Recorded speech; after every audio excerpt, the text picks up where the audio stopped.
Let's get into the details of the AM news, starting with the Mortuary Workers Association of Ghana have temporarily suspended its nationwide strike, granting the government a 2-week window to resolve their grievances. The industrial action commenced yesterday, September 26th, and there's more in this report.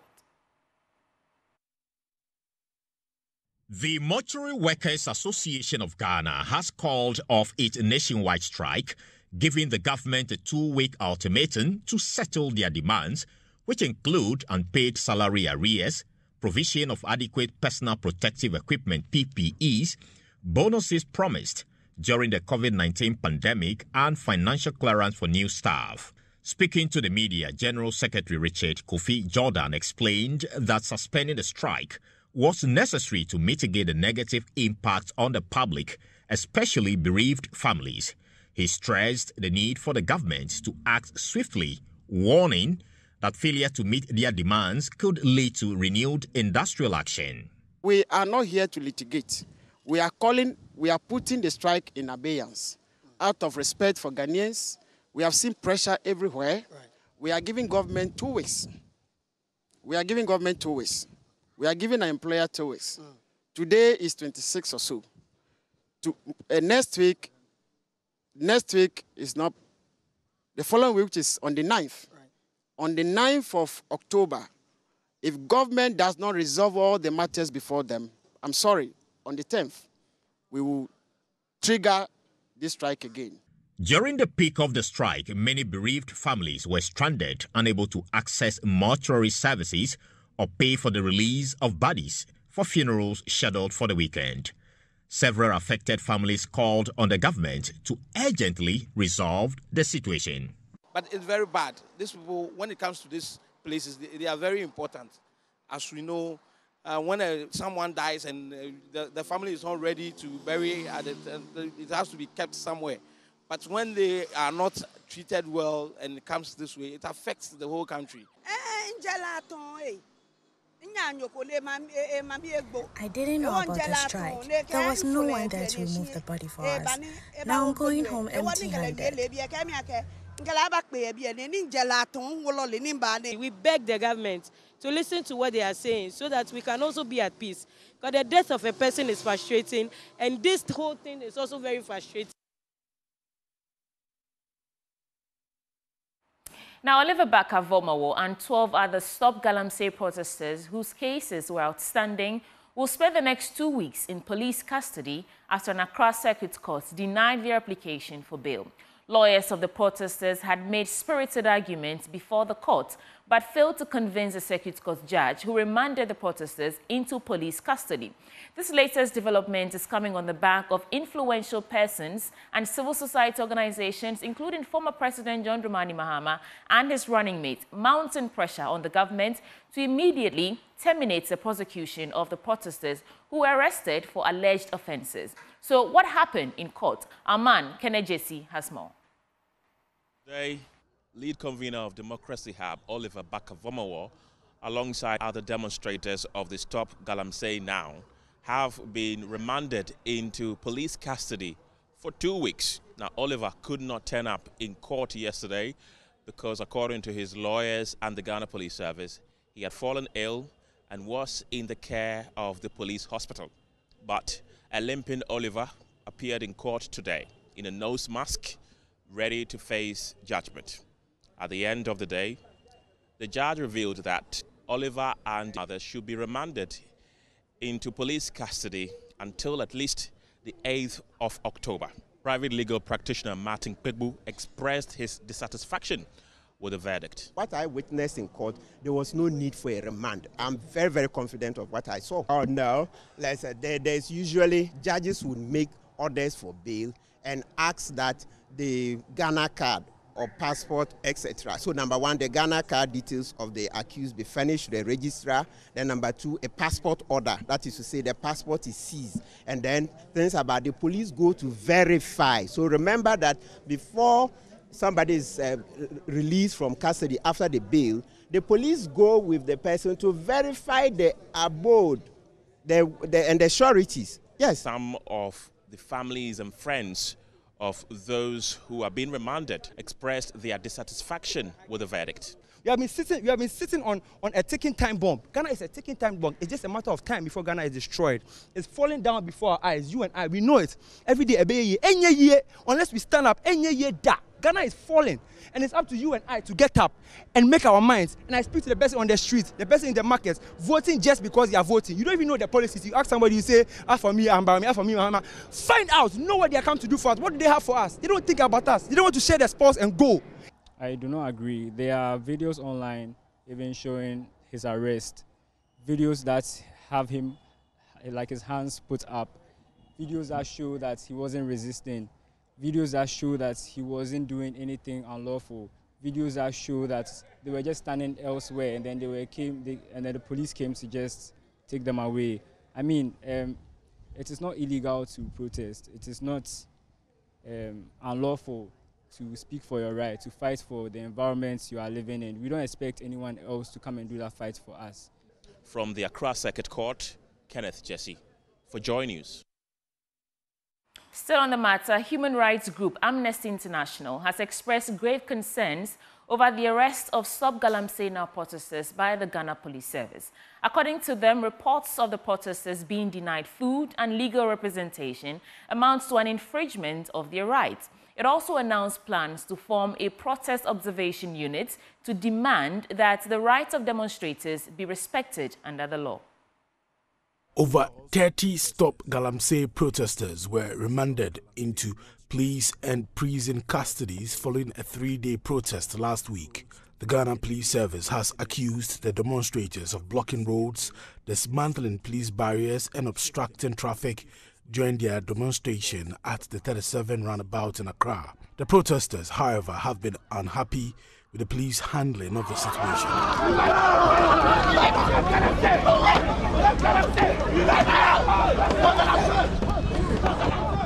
Amnesty International has condemned the arrest of the protesters and is demanding a review of the Public Order Act, which they argue excessively empowers the police against demonstrators.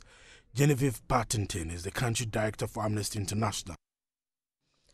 All around the world, the right to protest is under attack, and that is why Amnesty International launched its campaign, Protect the Protest, to engage with security forces and protesters alike on the right to protest. Several Ghanaians took to the streets on 22nd and 23rd September to demand the government to do something about the crucial issue of Galamsey illegal mining, which is currently dirtying our water bodies and causing serious health issues in several communities. That is why Amnesty International Ghana has come out to condemn the current unlawful actions by the Ghana police regarding the detained protesters of the Stop Galamsey Now and the Reoccupy Julobi House demonstration. Both protesters and non-protesters are being held in several police stations across the country without access to basic human rights as we speak. What was their crime? To call the government of Ghana to take immediate action against illegal mining that has destroyed our water bodies and caused alarming health-related problems in several communities. The Public Order Act 1994 repealed this abuse of human rights, and it came into action, and it served as a purpose for people to inform the police if they want to do a demonstration. However, there are clear issues in the act, and it gives the security forces, especially the police, too much power over potential demonstrators. The act should be amended to give a reasonable timeline that the police can apply to court to restrain persons intending to demonstrate. We are requesting that the Ghana police provide a list of all detained protesters and where they are stationed so we can be granted access to them so they receive the necessary care and basic human rights. It is the hope of Amnesty International that the police will act and ensure the rights of the protesters are respected. For Joy News, Helen Nakai Ai's report read to you. In other stories, the board of the Electricity Company of Ghana has rejected calls for its dissolution following the resignation of Managing Director Samuel Dubik Mahama. Some energy sector CSOs have urged the government to dissolve the board to drive positive change at the company, with Na Amwesi IV, Executive Director of the Institute for Energy Security, leading the charge. Now, despite these calls, the board swiftly appointed David Boedi Asamoah as the Deputy Director of Customer Service as acting managing director, effective immediately within 24 hours of Mahama's resignation. My colleague James Aveji was at a news conference and reports. Barely 24 hours after Samuel Dubik Mahama tendered in his resignation as Managing Director of the Electricity Company of Ghana, the board has already appointed Director in charge of Customer Service, David Asamoah, to act as the new Managing Director for the company. Now, this decision was arrived at after a long meeting between board members. Listen to Chairman of the board, Alexander Apenyo-Markin, on what they make out of the resignation of the former MD and the confirmation of a new acting managing director of the company. We received the news of MD's resignation, and we met this afternoon at an emergency meeting. The board accepted the resignation of the managing director,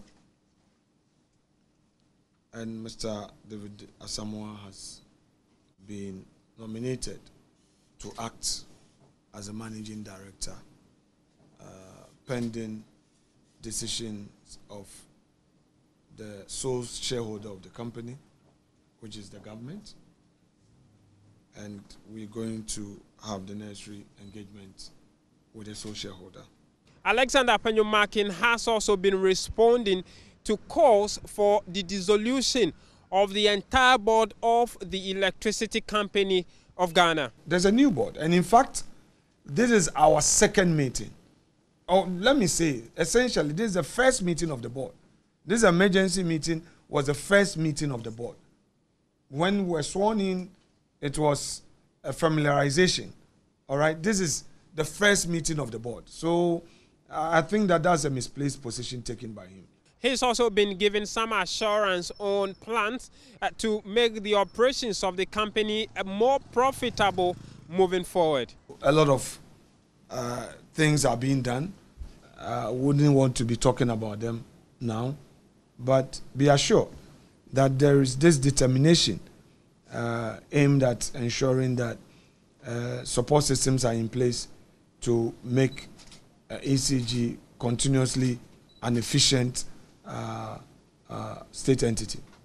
Mr. David Asamoah, for the time being, will be acting as managing director pending substantive approval from the appointing authority, the President Nana Addo Dankwa Akufo-Addo, as a substantive next managing director of the Electricity Company of Ghana.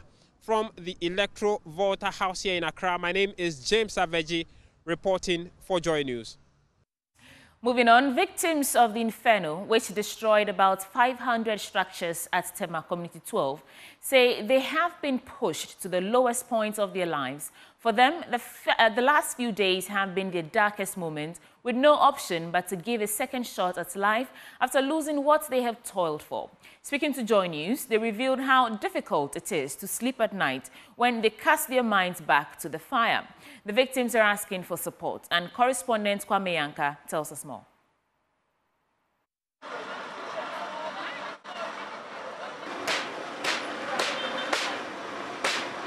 As promised by Member of Parliament for Tema Central, Ninoy Hansen Norte, and NDC's parliamentary hopeful, Ebi Bright, temporal measures are being put in place, including where victims who lay their heads, makeshift washrooms, potable water, among other necessities.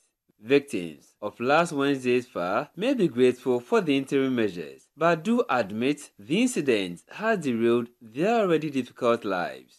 From different parts of the country, the squatter community of Chobodom at Tema Community 12 remains a safe haven, with about 2,000 individuals making ends meet in mostly wooden structures. Here is Ken Asamoah, who moved from Adeso in the eastern region to Tema. I'm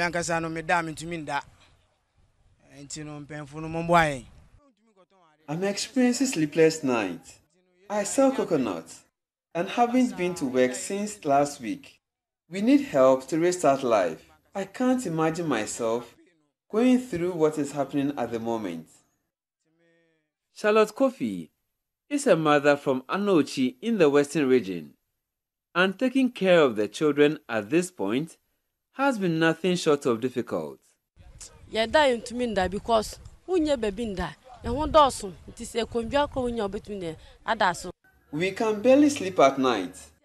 I was running a convenience shop, but my family has lost it all, including our capital. Apart from brooding over our loss, I think we are too many to manage the space available to us at night. Life is really hard at this point for my husband, children, and I. So please help us. For the Najaman who came to Tema from Kumasi, the fire incident has been life-altering, to say the least. I left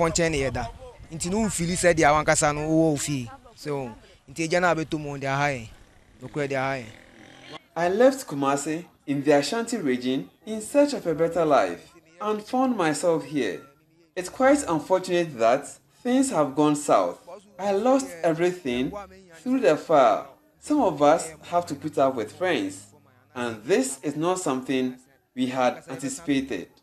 I'm with a company that produces sachet and bottled water and haven't been to work since last week. NDC's Tema Central candidate, Evie Bright, called for innovative approach to dealing with such issues. For me, one of the major problems is the lack of decentralization, where our industries and economic activities are concerned.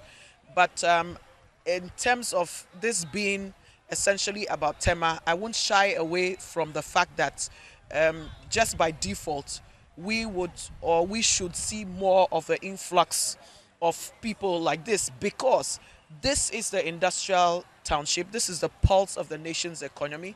We're a unique constituency with the not only proximity to the port, or ownership to part of the port, but also the heavy and the light industrial area here.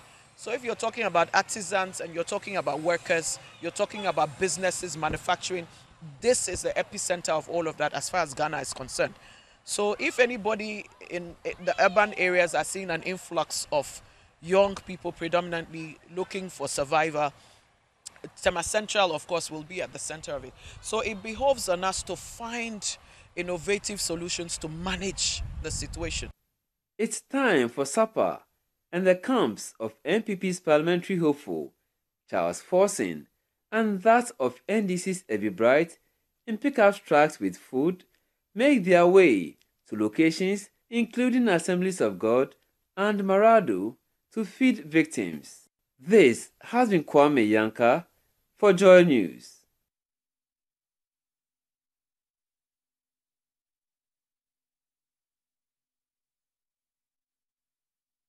Let's do some other stories. And the CEO of the Ghana Hydrological Authority, John Kissy, has led a joint team of board members and auditors on a tour of the Western and Central regions to assess ongoing coastal protection efforts.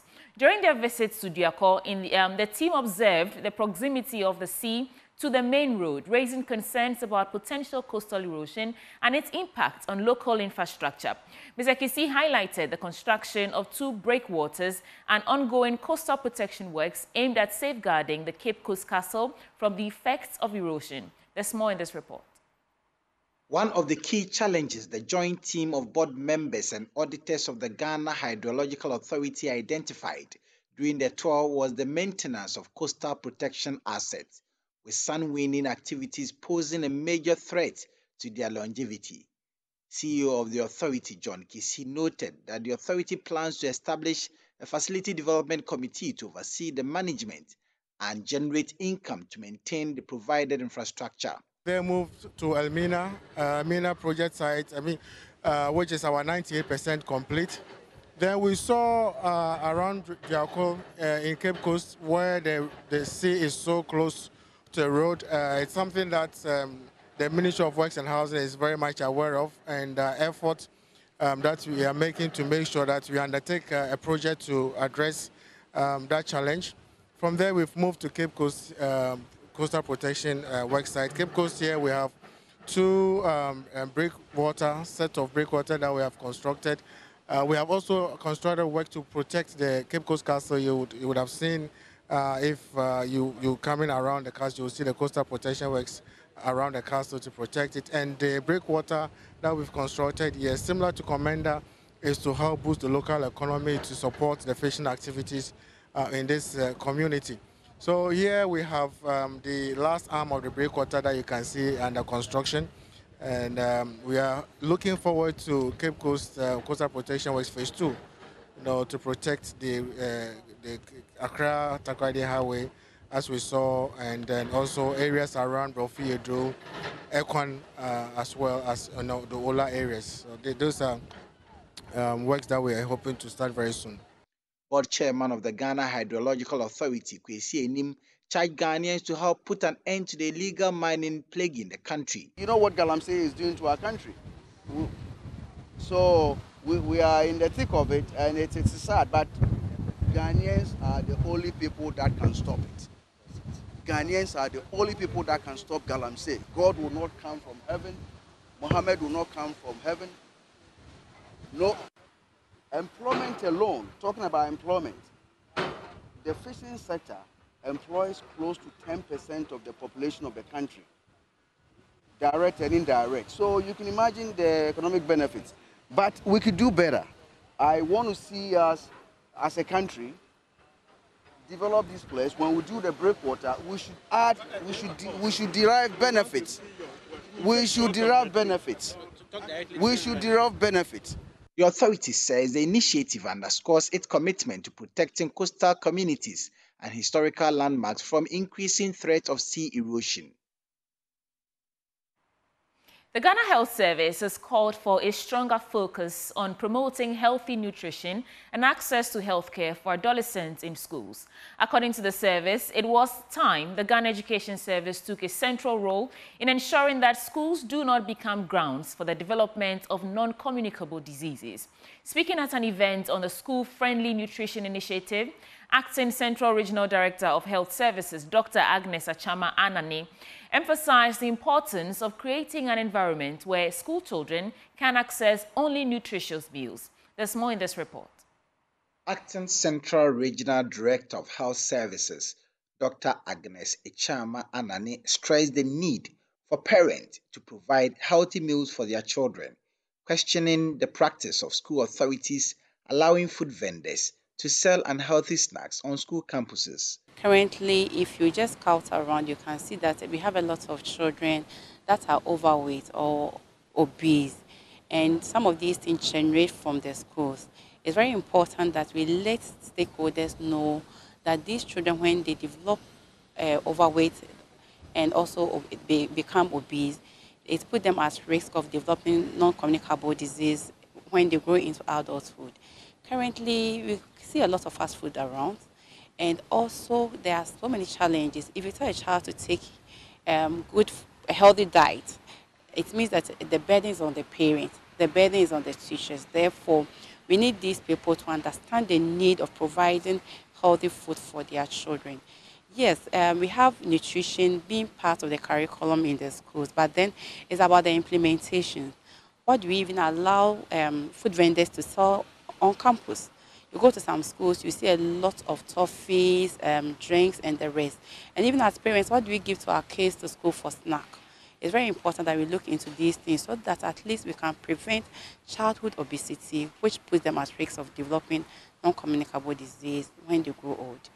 Central Regional Nutrition Officer Rahel Efe Asabu-Mensah called for a nutrition-friendly environment, discouraging the eating of food high in sugar, sodium and other saturated fats by children. We should also, as parents, help our children with fruits and vegetables as snacks to school, and also healthy meals for our children to take to school, so that what a child A brings, what child B brings, would influence what child C would also tell their mother to bring.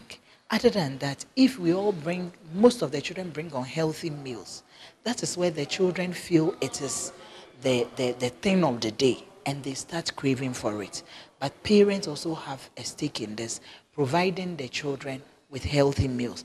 Then vendors in the school authority from their nutrition policy should state clearly that the school would entertain vendors who have healthy meals, that is snacks and food, healthy food for them. By healthy, I mean foods that are high in that are high in fiber, not so processed, less processed foods and fruits and vegetables specifically for our school children, and less of these sugar-colored drinks, less of these high refined flour products, foods for our children. The Ghana Health Service called for concerted effort from both parents and education authorities to ensure a healthier future for students. Pebi Cubs has launched the 5th edition of the Inter-School Reading Quiz in Accra. Joy Prime's Justine Amenyaji was at the launch and has more in this report. In today's fast-paced world, many young people are losing interest in reading as they struggle against the instant gratification of gaming, movies, and social media. The 2023 data from the National Literacy Trust highlights this decline, reporting the lowest level of kids enjoying reading since 2005. In response, Pebi Cubs, a library service focused on fostering a reading culture among children, has launched the Inter-School Reading Quiz, a friendly competition for kids aged 6 to 14, aimed at making reading a more integral part of their lives. The reigning champions, Grace, Gloria, and Araba from Furo School, say the journey was transformational. We're able to read books and actually recall what you've read. If you've not registered for Pebi Cubs, register now, because if you register, your students or your children will be so excited and they'll be brave now, just like me. The 5th edition of the Inter-School Reading Quiz was launched on Wednesday, 25th September 2024 in Accra. Head of Marketing for Pebi Cubs, Veronica Ufosuhima Owusu Ansa says, reading is the best way to shape the minds of the young people. Okay, so I believe that readers are leaders. Just imagine having a country or a generation of readers. You are looking at promoting literacy, critical thinking, students or learners who will be more confident, like confidence building, and a host of others. And so the Inter-School Reading Quiz has actually come to stay. She also explained how one can take part in the Inter-School Reading Quiz. And so once you go to www.pebicubs.com/quiz, you sign on, you have the ability or you have the room to read all range of books. I mean, any genre of book there you can read. And once you score a point, you are likely to fall or get into the competition as in the ISRQ that we are currently we've currently launched, basically, yeah. This year's edition will include persons with disability. Head of Demonstration School for the Deaf, Sutumte Ametewi, expressed delight in the new edition of persons with disability into Inter-School Reading Quiz. And so for us, we are thinking that it would be a very good platform to enroll our children on. And I think that having come here and seeing what the children were doing today will be a great platform for children with disability, especially children with hearing impairment. The 5th edition of the Inter-School Reading Quiz by Pebi Cubs aims to reignite a love for reading among young students. Justine Amenyaji's report read to you.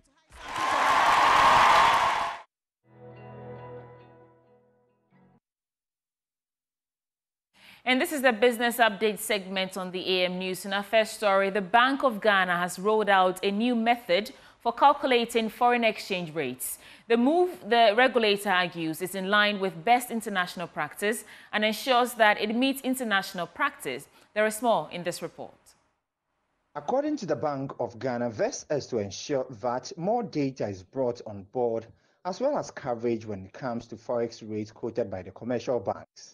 It will also ensure that the rates reflect daily transactions executed between the commercial banks and their clients.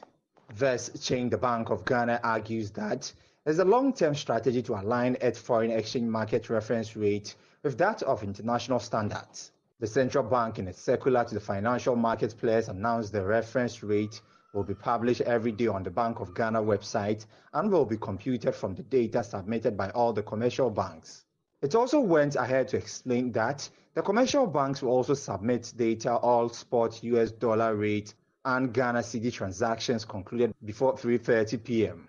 It will broaden the scope for calculating these foreign exchange rate to ensure that all spot transactions on the interbank market as well as transactions with their clients that have nominal values of $10,000 or more mutually reflective of prevailing market conditions. Officials of the Bank of Ghana have told Joy Business that the new model will also ensure that the rates quoted by the Bank of Ghana reflect market conditions.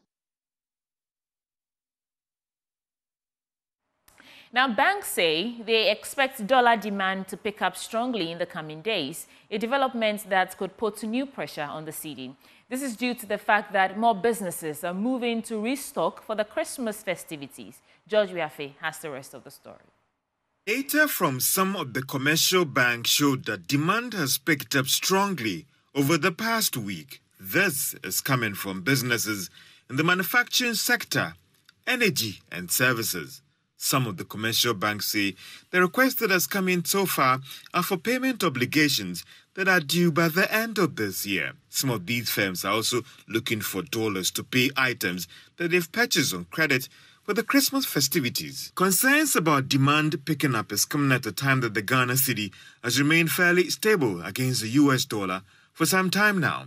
This is due to the fact that there has been improved dollar support coming from the Bank of Ghana, and the dollar not being that strong on the international market losing some value. But will this development result in some significant depreciation of the cedi in the coming weeks as we approach December? Well, for some of these commercial banks, they don't think so, at least for now.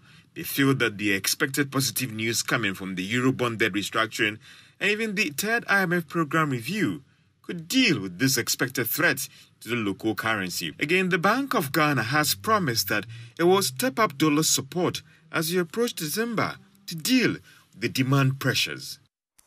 And it's a wrap for the AM News Bulletin on the AM Show. Of course, the conversations begin now, starting with the news review. Philemon La of the NDC Communications team and Dr. Kiamwakwa from the NPP Communications team are joining us to review the newspapers. We're back on your screens in a bit. Stay with us.